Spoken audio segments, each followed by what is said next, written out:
తెలంగాణలో ఆర్టీసీని లాభాల బాటలో నడిపించేందుకు తీసుకోవాల్సిన చర్యలపై ముఖ్యమంత్రి కేసీఆర్ త్వరలో సమీక్ష జరపనున్నారు. ఇందుకు సంబంధించి ఓ సమావేశాన్ని ఏర్పాటు చేయాలని రవాణా శాఖ మంత్రి మహేందర్ రెడ్డి, ఆర్టీసీ చైర్మన్ సోమవరపు సత్యనారాయణను సీఎం ఆదేశించారు. ఈ సమావేశానికి ప్రతి డిపో మేనేజర్ సమగ్ర సమాచారంతో అందుబాటులో ఉండాలని సీఎం సూచించారు. వివరాలు అన్నింటినీ ముందుగా తనకు అందజేయాలని సీఎం కేసీఆర్ ఆదేశించారు. ఈ ఆర్థిక సంవత్సరంలో 1,65,538 కోట్ల రుణాలు పంపిణీ టార్గెట్ పెట్టారు ఏపీ సీఎం చంద్రబాబు. విజయవాడలో జరిగిన రాష్ట్ర స్థాయి బ్యాంకర్ల సదస్సులో చంద్రబాబు పాల్గొన్నారు. 2016-17 రుణ ప్రణాళికలను విడుదల చేసిన సీఎం వ్యవసాయం, పాడి పరిశ్రమ, పౌల్ట్రీ రంగాలకు అత్యధిక రుణాలు ఇవ్వాలని బ్యాంకర్లను కోరారు. కాపు రిజర్వేషన్ల డిమాండ్తో ఇవాళ ఉదయం నుంచి దీక్షకు దిగిన ముద్రగడ పద్మనాభంను పోలీసులు అరెస్టు చేశారు. తూర్పుగోదావరి జిల్లా కిర్లంపూడిలో ఆయన ఇంటి వద్ద దీక్ష చేస్తుండగా పోలీసులు ఆయన అరెస్టు చేశారు. పోలీసులను అడ్డుకోవడానికి ఆయన అనుచరులు ప్రయత్నించారు. కొందరు అనుచరులను కూడా పోలీసులు అదుపులోకి తీసుకున్నారు. ఈ సందర్భంగా పోలీసులు, ముద్రగడ అనుచరుల మధ్య తోపులాట, వాగ్వాదం జరిగింది. దీంతో కిర్లంపూడిలో ఉద్రిక్త పరిస్థితి తలెత్తింది. ముద్రగడకు తాను ఎలాంటి హామీ ఇవ్వలేదన్నారు ఏపీ సీఎం చంద్రబాబు. కాపు రిజర్వేషన్ కోసం కమిషన్తో పాటు కార్పొరేషన్ వేశామన్నారు. అయినా ఆయన తీరు మార్చుకోకపోవడం లేదంటూ చంద్రబాబు సీరియస్ అయ్యారు. రాష్ట్రంలో శాంతి భద్రతలను కాపాడుతామన్నారు చంద్రబాబు. రాష్ట్రం అసలే కష్టాల్లో ఉందని, ఈ సమయంలో ఇబ్బందులు సృష్టించవద్దని విజ్ఞప్తి చేశారు సీఎం. ఎక్కడి నుంచి కాల్చారు? కొంతమంది బయట వ్యక్తులు వెళ్ళి వాళ్ళ ఇది చేస్తే ముద్రగడ్డ అక్కడ ఆందోళన చేస్తామంటే వీళ్ళు కావాలని ట్రైన్ కాల్చేశారు. దానివల్ల ఎంత భయభ్రాంతులు అయ్యారు రాష్ట్రం మొత్తం, ఎంత బాధాకరమైన సంఘటన జరిగింది. పోలీస్ స్టేషన్లు కాల్చేశారు, పోలీసులు వ్యాన్లు పని కాల్చారు. ప్రజల ప్రాణాలు కాపాడవలసిన పోలీసు వ్యవస్థ పైన తిరుగుబాటు వస్తే ఇంకెవరు పని చేస్తారు? ఎవరు ప్రాణాలు ఎవరుగా పడతారు? ఎవరు మానాలు ఎవరుగా పడతారు? ఎవరు ఆస్తులు ఎవరుగా పడాలి? ఇప్పుడు మీరున్నారు, మీరు కొట్టుకుంటారు, ఎవరు నడుపుతారు? మీరు పోలీసులు అడగరా? మీరు అరాచకాలు సృష్టిస్తే, అరాచకాలు దీంట్లో ఎవరు పాటుపాటు చేస్తే ఎవరు కాపాడాలి? వ్యవస్థను గౌరవించే సాంప్రదాయాలు రావాలి మనకు. ఆయన మధ్యని ఎవ్వరిబడి నేరాలు ఎక్కడా జరగడానికి వీలు లేదు. నేరాలు చేయడం కరెక్ట్ కాదు. అదే మాదిరిగా ఈ ప్రభుత్వం చాలా క్లియర్గా ఉన్నాం. నేను ముద్రగడ్డ గారికి విజ్ఞప్తి చేసి అందరికీ విజ్ఞప్తి చేస్తున్నాను. రాష్ట్రంలో ఇది మంచిది కాదు. అందరం కలిసి రాష్ట్రాన్ని అభివృద్ధి చేయాలి. కష్టాల్లో ఉండే రాష్ట్రానికి సమస్యలు సృష్టించడం ఎవరికి మంచిది కాదు. ఆయనకి ఎప్పుడు హామీ ఇచ్చాను నేను?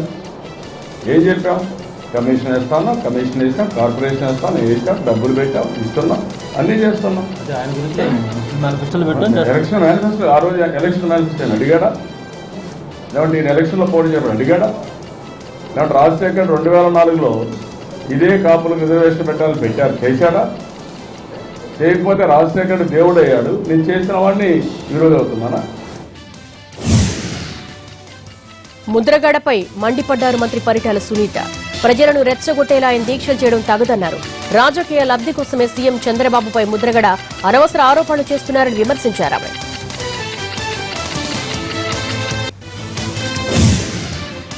మోడీ ప్రభుత్వంలో ప్రజల పరిస్థితి దారుణంగా మారిందన్నారు సిపిఐ జాతీయ కార్యదర్శి సీతారాం ఏచూరి. ఎన్డీఏ ప్రభుత్వ చర్యలతో ప్రజలకు ముప్పు వాటిల్లే ప్రమాదం ఉందని ఆందోళన వ్యక్తం చేశారు ఆయన. 2 ఏళ్లలో కార్పొరేట్లకు, సంపన్నులకు మాత్రమే వికాస్ పర్వ్ అని, మిగతా వాళ్లకు కాదని విమర్శించారు. అణు విద్యుత్ కేంద్రాన్ని గుజరాత్ నుంచి ఆంధ్రప్రదేశ్కి ఎందుకు తరలించారో చెప్పాలని ప్రశ్నించారు ఏచూరి. ఢిల్లీలో మోడీ 2 ఏళ్ల పాలనపై పుస్తకాన్ని విడుదల చేశారు ఆ పార్టీ నేతలు. ఉత్తరాఖండ్లో చూసాం.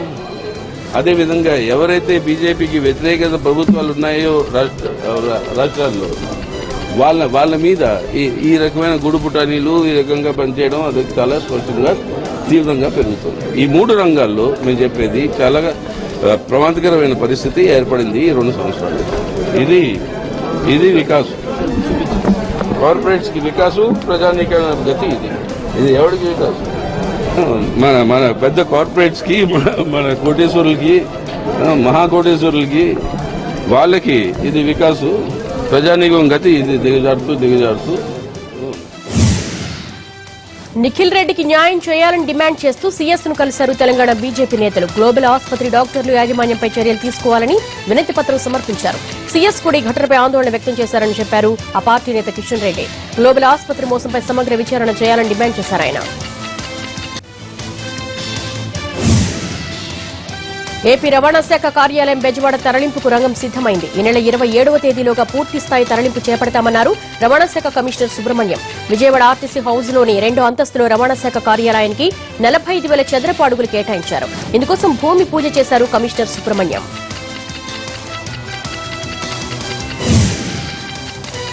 ఎగువ రాష్ట్రాల్లో కురిసిన వర్షాలతో సుంకేశ్వర రిజర్వాయర్ కు భారీగా నీరు వచ్చి చేరింది. దీంతో డిప్యూటీ సీఎం కేఈ కృష్ణమూర్తి పూజలు చేసిన అనంతరం వరద నీటిని కిందికి వదిలారు.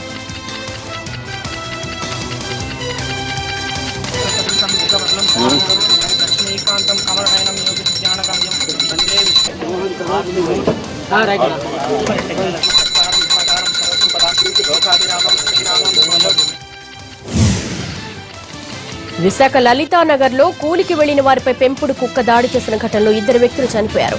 అక్కయ్యపాలెం లలితానగర్ లో ఇంటి నిర్మాణ పనుల కోసం కూలీలు వెళ్లారు. అయితే ఇంట్లో ఉన్న పెంపుడు కుక్క మీదికి రావడంతో కూలీలు పరుగులు తీశారు. తప్పించుకునే పరిస్థితి లేకపోవడంతో 3 అంతస్తుల పైనుంచి దూకారు. గోపి అనే కూలీ అక్కడికక్కడే మృతి చెందగా హుస్సేనల్ అనే వ్యక్తి ఆసుపత్రిలో చికిత్స పొందుతూ చనిపోయాడు. మరో వ్యక్తి హాస్పిటల్లో చికిత్స పొందుతున్నాడు.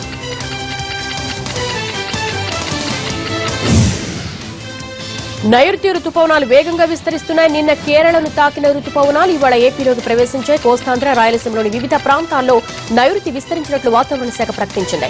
నెల్లూరు, చిత్తూరు జిల్లాల్లో పూర్తిగా, ప్రకాశం, అనంతపురం, కడప జిల్లాలో పాక్షికంగా విస్తరించాయి. రుతుపవనాల ప్రభావంతో రాష్ట్రంలో విస్తారంగా వర్షాలు కురుస్తున్నాయి. మరో 2 రోజులు ఆంధ్రప్రదేశ్లోని అన్ని జిల్లాల్లో రుతుపవనాలు ప్రవేశించనున్నాయి.